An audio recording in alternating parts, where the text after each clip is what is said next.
What on earth is going on in South Africa, ladies and gentlemen?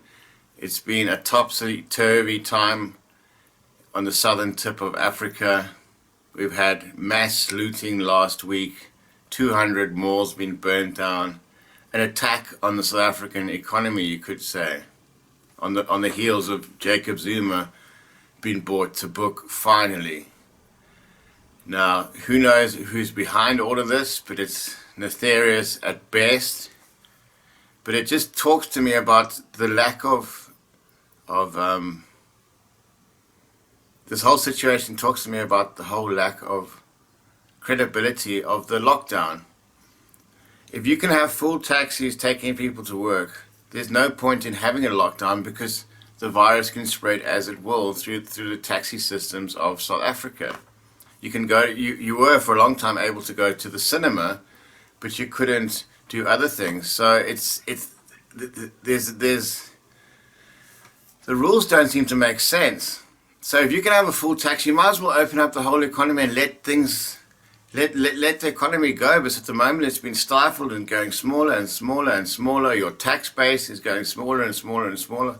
Government's forced to lend more and more money. So we're just having a mountain of debt accumulated in South Africa and a lot of countries around the world. Government spending has gone completely bananas.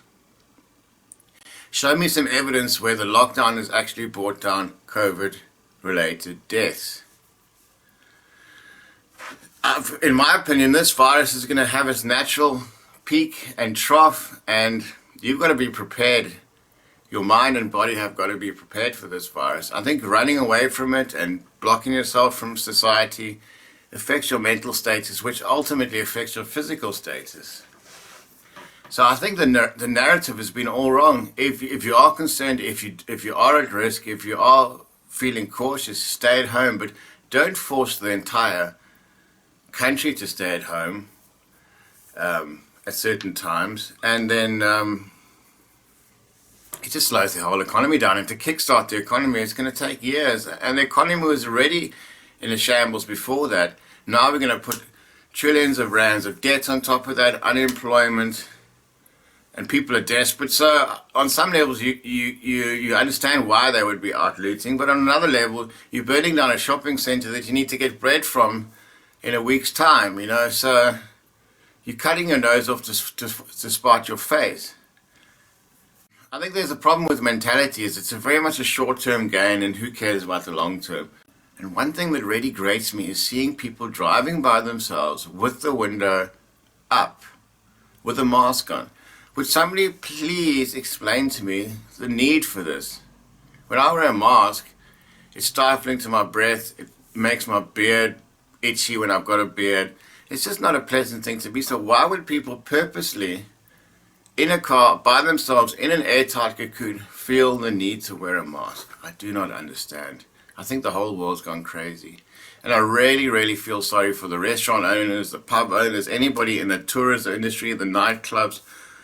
None of these industries ever get consulted when decisions are made, which is thinking about the percentage of GDP that comes from these sectors. You'd think that there'd be more consideration in those regards. Anybody that's had a nightclub is dead. They've probably lost it, and it's been gutted to try and replay the debts from not having any income created. So it really is.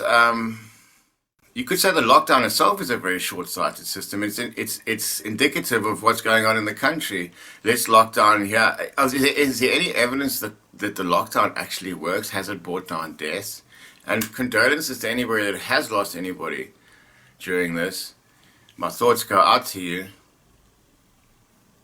But at the end of the day, people need to get out there and get moving. You know, otherwise we're going to be finished if the stagnation continues.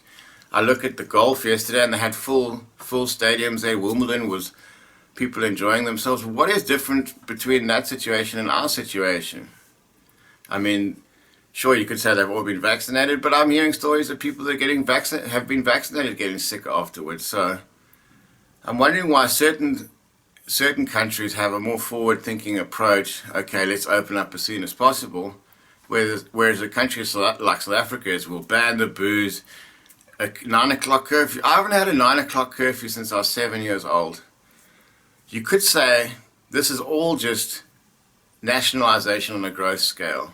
My kids go to a private school now. They're getting dictated to from the government when they can go back to school, what they can do. And the government gives them no money in terms of subsidies.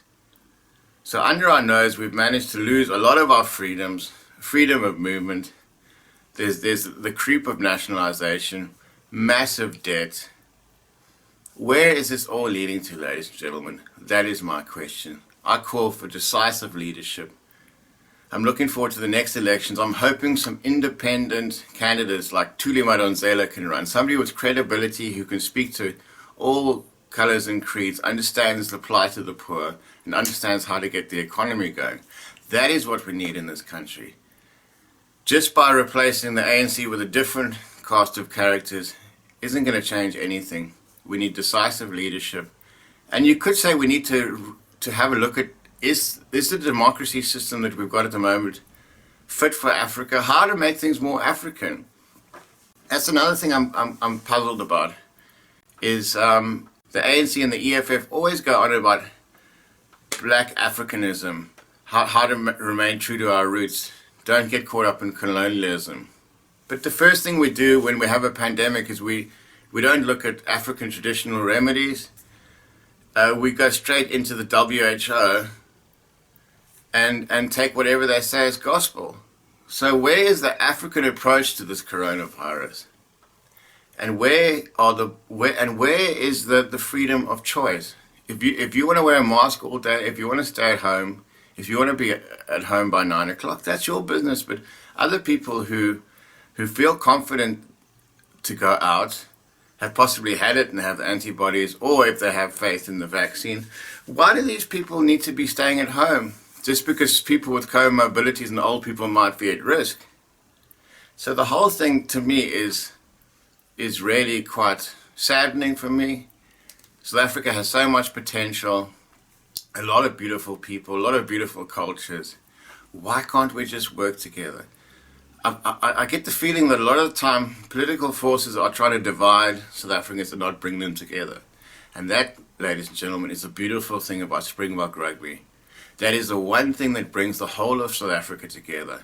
If you look at how somebody like Rassie Erasmus runs that team, he's got divisive leadership, he's got the right players in the right place, and he's got a World Cup winning team. So we need to take some of those lessons from inclusive performance from the Springbok side and bring that into the greater South African system. And then we will be unbeatable. The South African economy used to be stronger than the UK economy. It used to be £2 to the rand when I was born. £2 to the rand. So the rand was a stronger economy. And now it's 20 rand to the pound. There's so much natural resources. There's a lot of skill here. There's a lot of tenacity. And South Africans generally are winners. So let's go out there. Let's have a winning economy. Let's get back to business. And let's get it on. So we'll catch you next time on Africa Sideways.